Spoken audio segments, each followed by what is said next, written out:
Good morning, friends. Here the batch for a new cheese preparation. Today, we are going to make queso tequeñero.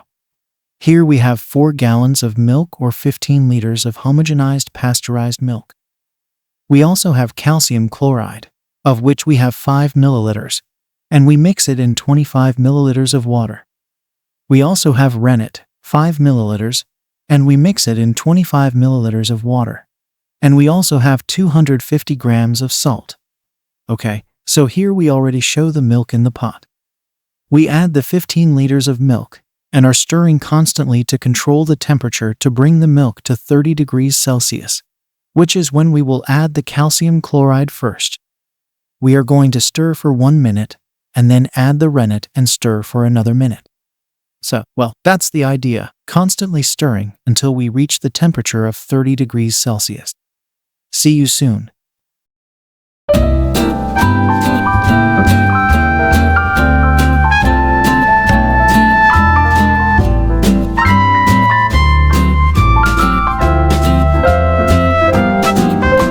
Okay, here the alarm just went off. It reached 30 degrees Celsius. Good. So, let's remove the thermometer. Let's add, first let's mark the stopwatch. Okay. And I add, first, the calcium chloride. It's going to stir for 1 minute. By the way, I'm going to put out the heat so that it doesn't continue to heat up. And I am stirring from top to bottom. And then I have already prepared the rennet here. Let's wait to stir well for 1 minute. And we are going to add the rennet. Let the minute end. So, after we add the rennet, we stir for another minute, and then wait 1 hour for the curd. From there, we come again to break the curd and do the other remaining steps. This is a very simple cheese to make, and very cheap.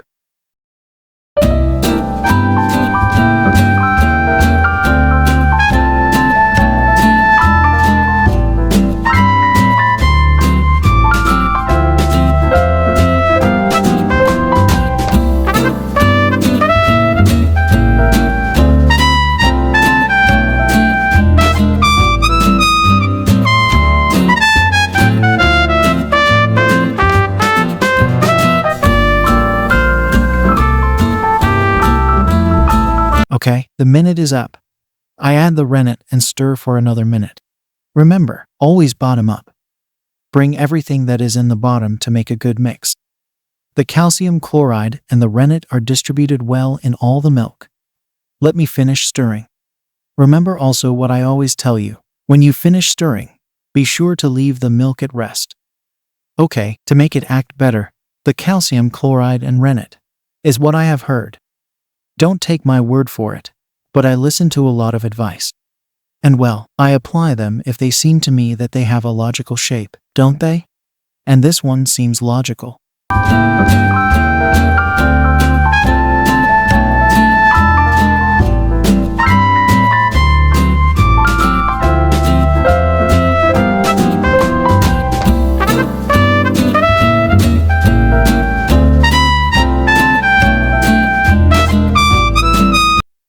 The minute is up. The alarm is going to sound. Ready, so I make sure, giving it to the opposite side, that the milk is left at rest. Okay, it is at rest. So, now what I'm going to do is put the lid on, remove the pot from the heat. It got hot there on the stove. And then I set the stopwatch for 1 hour. I'll come again to start breaking the curd. See you later.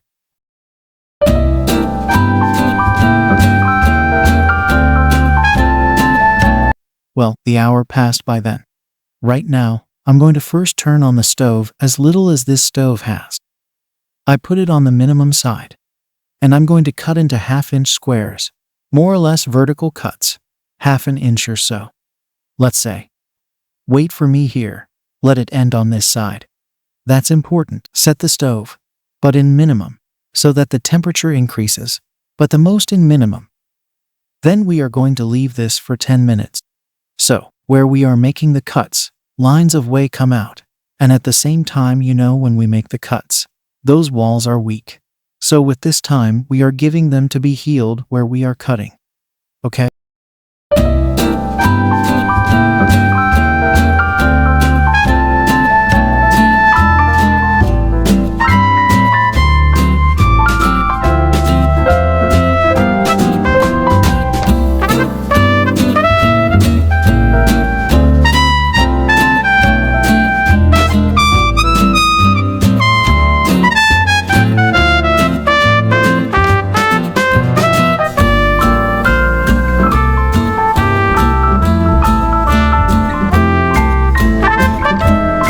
Good.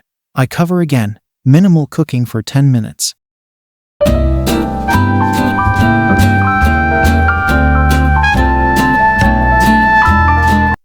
Well, it's been 10 minutes. Look how the whey lines are already. The whey has risen a little. So, with this tool, this metal manual whisk, we're going to break the curd with movements from bottom towards top. Is that how you see it?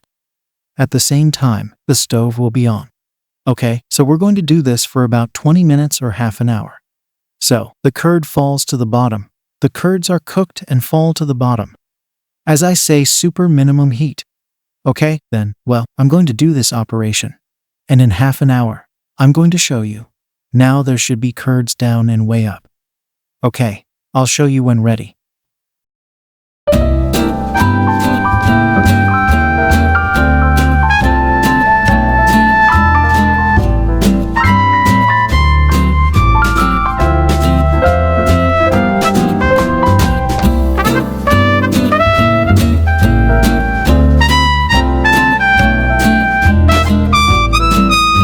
Well, it's been 20 minutes. Notice that the curd has gone to the bottom. What we have is more than all the whey, and some small curds that have not wanted to decant.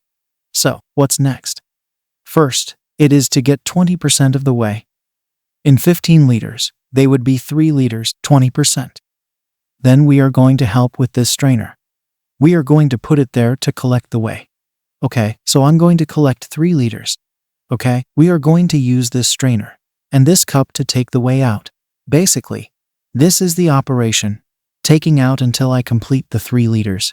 I'll show you. Okay?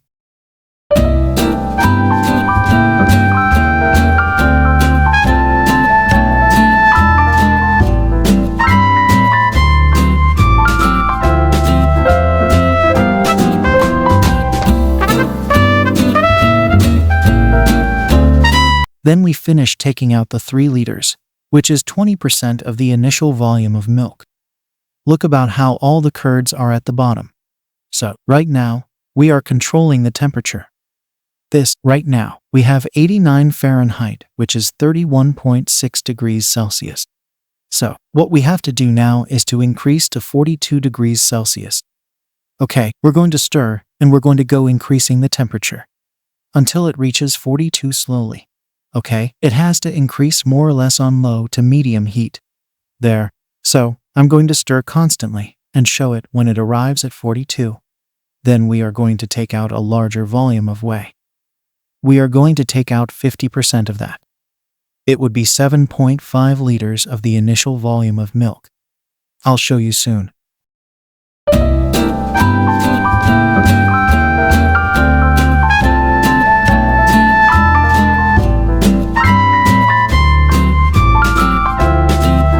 Okay, then it ends up reaching the temperature of 42 degrees Celsius.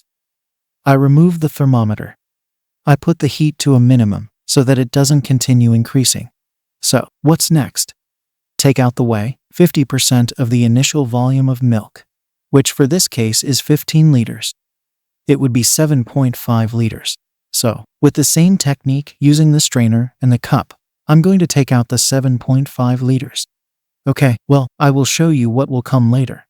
What will it be? Add the salt, then. Well, I'm going to be in this. Okay, see you.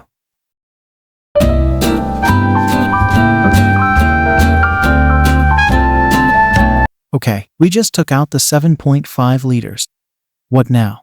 Now the salt. What quantity is there here? 250 grams. Because it corresponds to 16.5 grams per initial milk volume. So, there were 15, multiplied by 16.5 gives us 250 grams, which we are going to add there. Okay. And then we turn on the heat again, and we are going to increase the temperature up to 55 degrees Celsius. Okay. We need to read the thermometer carefully. Then stir well as the temperature increases. Okay. Then I'll show you when we are at 55 degrees Celsius, which is when we need to drain the whey. I'll show you when we are there.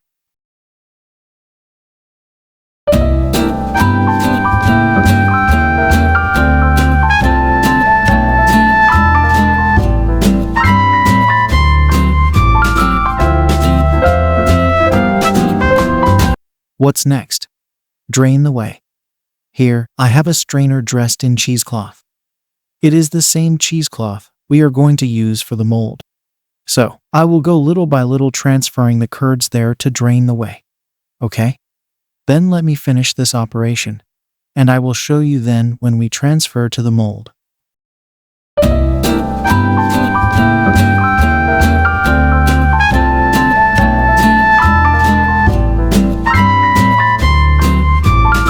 Okay, we have the curds in the cheesecloth. We are going to keep it there for approximately 1 hour to let it drain well. Look, we can also lift the cheesecloth to let it drain better. So, let's keep it like this for 1 hour, and then transfer it to the mold. Okay, I'll show you.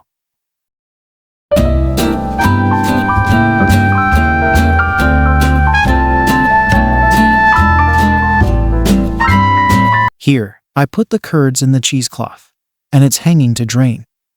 Draining into this container below. It is much better than having it in the strainer. Like I said, I will keep it for 1 hour until we see no more whey dripping.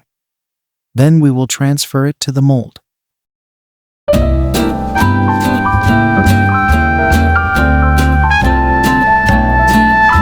Well, I took out the curds. It wasn't necessary to wait the full hour because they were already hard enough. It was about 35 minutes in the cheesecloth draining out. Now, I'm going to put the curds into this rectangular mold.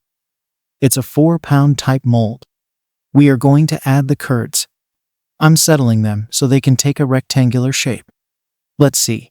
I use the follower to help settle the curds, so they take a rectangular shape, little by little.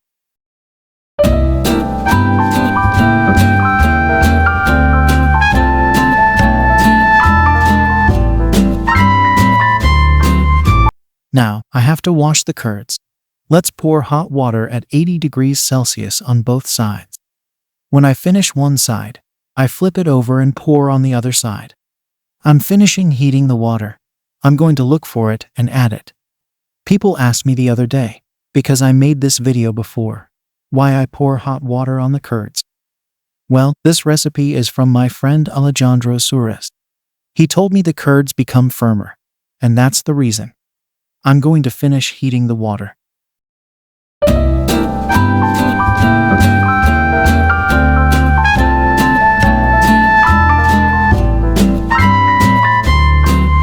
I have the water at 80 degrees Celsius.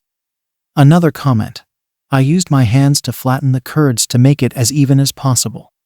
What am I going to do? There is no fixed volume, just heat enough water. Pour it on the top side at 80 degrees Celsius. Let it drain a little. Then put the follower to flip it over. Pour on the other side. Okay, wait to finish lowering the water level. We are washing the curds with hot water. I will close the cheesecloth. It's hot. I got burned. Put the follower. Flip it over. These holes are for washing this side. Just like before, pour water. Like this. So the water penetrates the holes and washes partially. Now, put the curds to press. 20 pounds for half an hour. 30 pounds for 1 hour. 40 pounds for 2 hours. 50 pounds for 24 hours. Okay, let's do that.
First, half an hour at 20 pounds. Then flip it over and press at 30 pounds for 1 hour.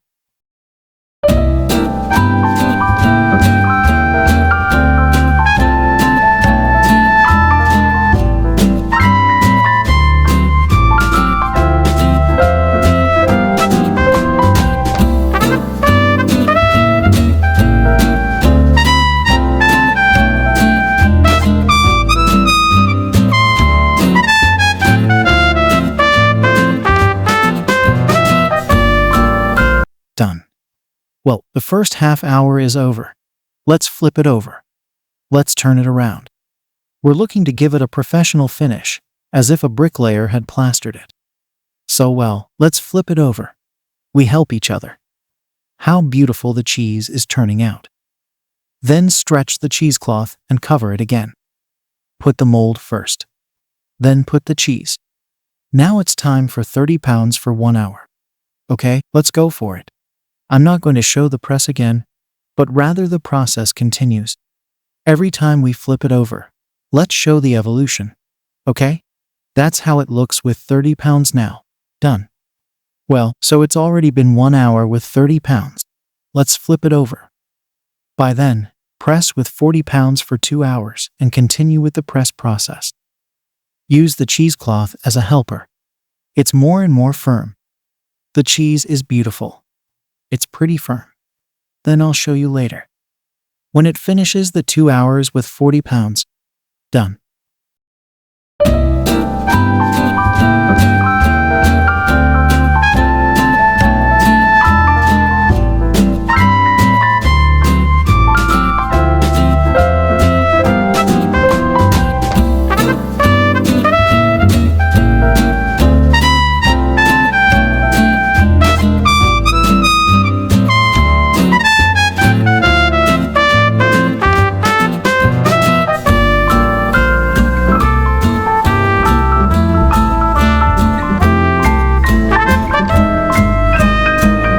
Well, it was already 2 hours with 40 pounds.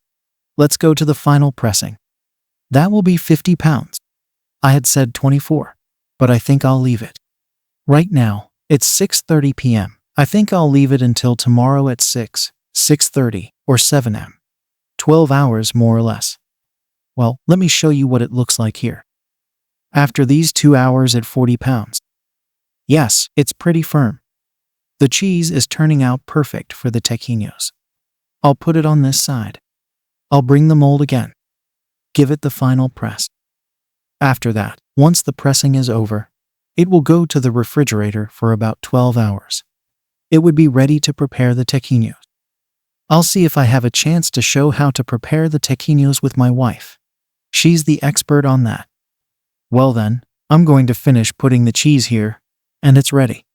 So well, it's time for the final pressing. I'm going to leave it for 12 hours, not 24. 12 hours with 50 pounds is more than enough.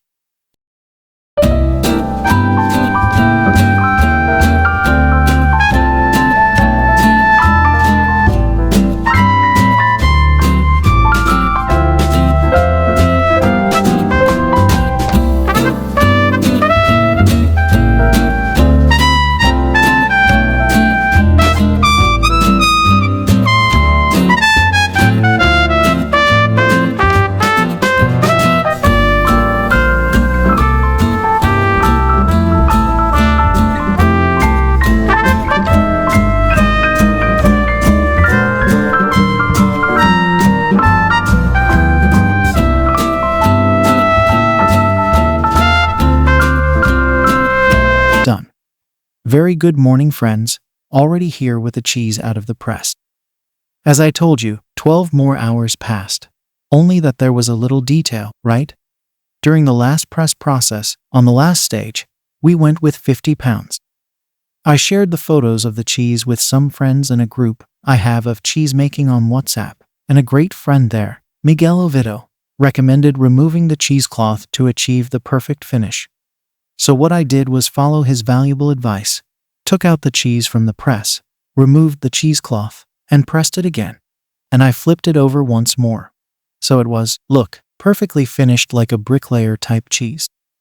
I'm going to call this cheese as the professional bricklayer type finished cheese.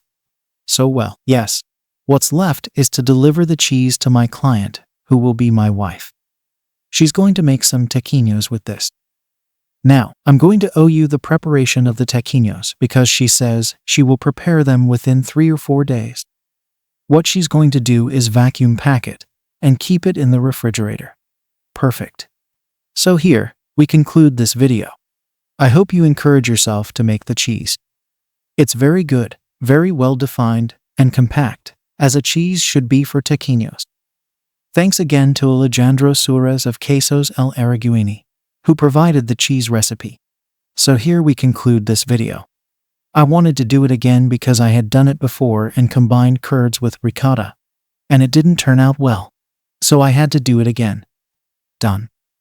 Butch says goodbye. Change and out.